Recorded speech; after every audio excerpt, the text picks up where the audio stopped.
So guys, now let's start about list in Python. This is how a real list look like in Python. So list is an object which is surrounded by square brackets which contains other elements or items inside in it. And this is a definition of a list. So let's read that. So a list in Python is a mutable, ordered, heterogeneous sequence of elements. So now let's understand the meaning of each word. So when we say a heterogeneous, heterogeneous means that the items in a list could be any type. So that means a list can contain a int, string, list, function, or any valid object could be a item of a list. Now let's understand its another important topic, that's the list is a sequence. So when we say something is a sequence, so the most important property of any sequence in Python, it is having an index, and list is a sequence. So that means when we say a list is having an index, so, so do you see that this list is associated with a number, and these numbers start from 0, 1, 2, 3 in this manner. So let's say I want to retrieve an item from this list. So we can retrieve any item from this list with the help of these index numbers.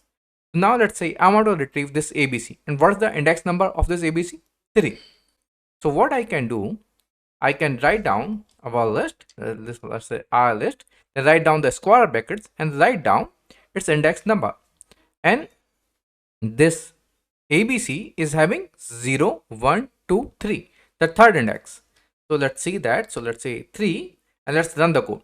So do you see what has happened? We have retrieved our index ABC.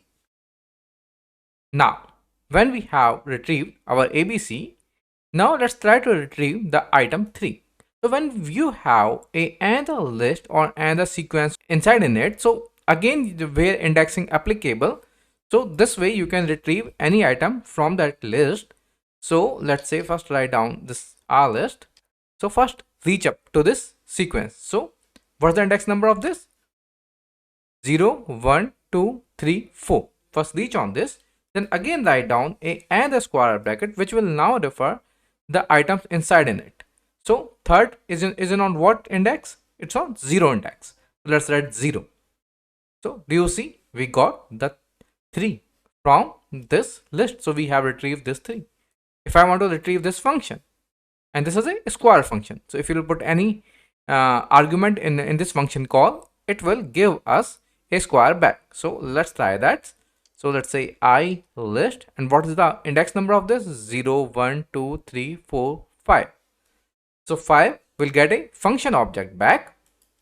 So when you get a function object back with this, now let's write the number 3. Number 3 will be a argument of this function. So let's run that. Do you see?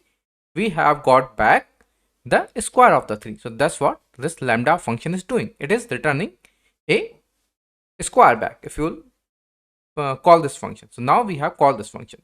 So this ilist5 returned a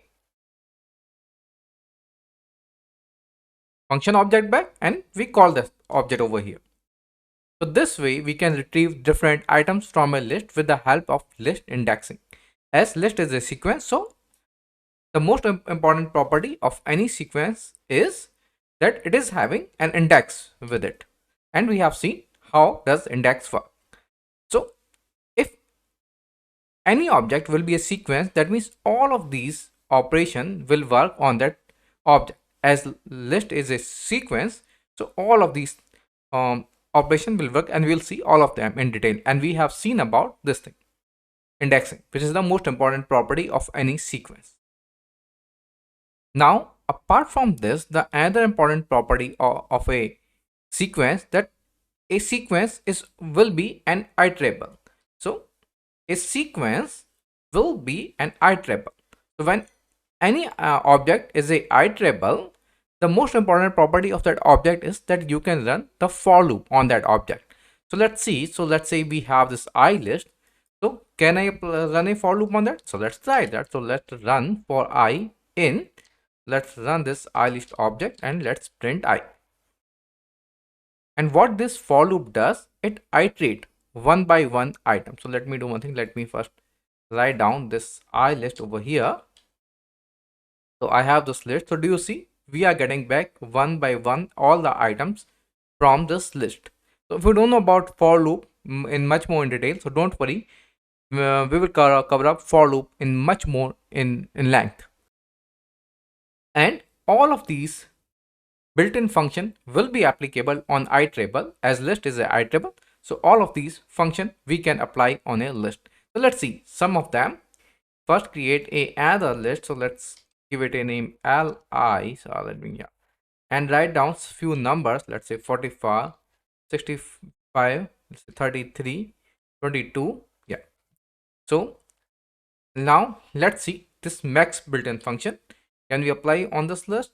So first let me run this list and now let's apply this max function. Do you see? I got the highest number back from this list, which is the maximum. Same way we have another min function. So as you can see, we have this min function and we have a sorted function also. So let's say now apply the sorted li. So do you get? See, our list has sorted out in an ascending order. And this is a property of any iterable, as list is an iterable. So we can apply all of these functions. Same way, we have a sum function. So it will sum up all the items. So let's say sum li. So do you see? We got the summed back of all of these items. So now we have learned a basic about a list. So that list is a sequence, and whenever any item is a sequence, the most important property of a sequence that we can apply an index on it, and with the help of index we can retrieve all the items from a list. And then list is a iterable. That means we can apply a for loop on a list, and all of these methods will be applicable because a list is a iterable, and all of these operations we can run on a list.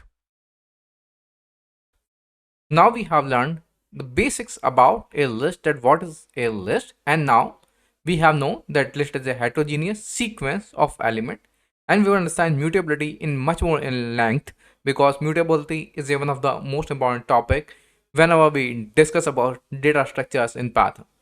So thanks guys, and don't forget to subscribe this channel. Thank you. Bye bye.